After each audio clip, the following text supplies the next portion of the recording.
chance to escape Murdoch's embrace. In 2009, I attended the wedding of News International Chief Executive Rebecca Brooks. The ceremony took place by LA at a country estate. I stood next to TV presenter Piers Morgan, while Paul Deck, Daily Mail editor, was few years away.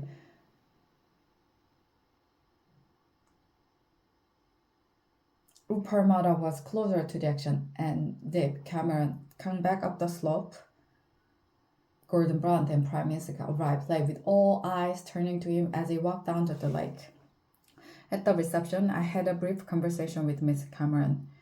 I said I hoped he would not win the coming election, but that if he did, and if he wanted to act to improve political debate and stand out in the press, I would support him. For some time, the journalist in me had known that the relationship between politics and the media was not serving the public, but it was my first-hand experience of this developing culture of abuse and negativity that convinced me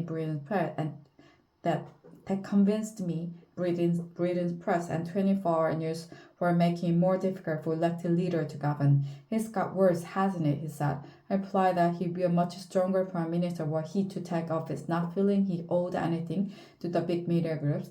At that point, Mr. Murdoch joined us, and we changed the subject. Perhaps we should not have done so. That we did, however, illustrated something of the dishonesty at the heart of what are essentially political and commercial relationship. It is not easy to do what Ed Miliband, Labour leader, did last week, make himself an enemy of some of the media's most powerful forces. He was right that Labour got too close to News International. But he was also right that, given the media bias against it, he knew why we tried to level the playing field. In my own defense, and as my diary show, I argued for some years with Tony Blair that we needed to turn the culture of our media. At one point, it ticked me off, asking that I not make my views so obvious in front of Mr. Murdoch, his son James, and Lexington, then chief executive of News International. Ultimately, Mr. Blair thought the press had become a problem. But given all our other priorities, people would not understand our taking them on. He also thought it would look like revenge for the fact they had turned against it. And there were political considerations too. Trying to govern and win elections is hard enough without the press being against you. Except that for all of us,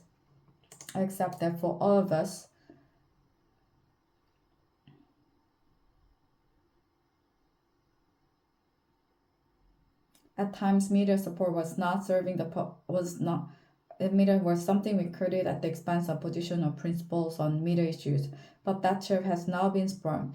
The latest revelation have forced the police, News International, and the government to act. The police will now be more vigorous.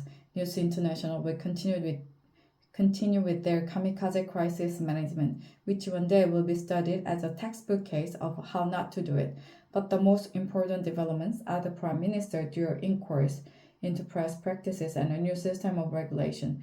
These mean we now have once-in-a-generation opportunity for a new settlement between politics, the media, and the public. Nobody can argue that we have the press we deserve. Pressured by technological change, a dominant strain of British media has gone into a spiral of decline, in which this scandal is only the most dramatic developments. Mr. Cameron did not look comfortable announcing the reviews. He has personal relationship at stake, and given he hired Andy Coulson as his communications director, his judgment too. Already the backlash from part of press has begun as they seek to maintain that anything but two slips of regulation is an assault on a free press. But Mr. Cameron will stand back from all that and ask himself, what is the right thing to do? He did some of it last Friday. The judicial inquiry should be far-reaching. The news of the world is far from alone the use of dubious and illegal practices, as widely ignored reports from the Information Commissioner have shown. Part of Britain's media reminds me of the trade union before Mrs. Thatcher.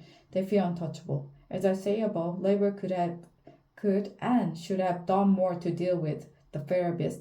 But just as the MP's expenses scandal emerged from the failure of Mrs. Thatcher's government to tackle MP's salaries, so the system by which she showered honours on editors and owners, a practice to which we put an end with a rule that no serving editor could be honoured, means she too has something to answer for.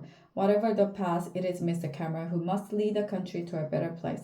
Mr. Miliband has shown himself capable of playing a good and principled part, and so should the public. Ultimately, political debate will only improve if the public wanted to. If they channel the anger at recent event into an assessment of what kind of paper they read, whether they really want to live on a diet of celebrity, trivia, and negativity and abuse, to coin a phrase, we are all in this together.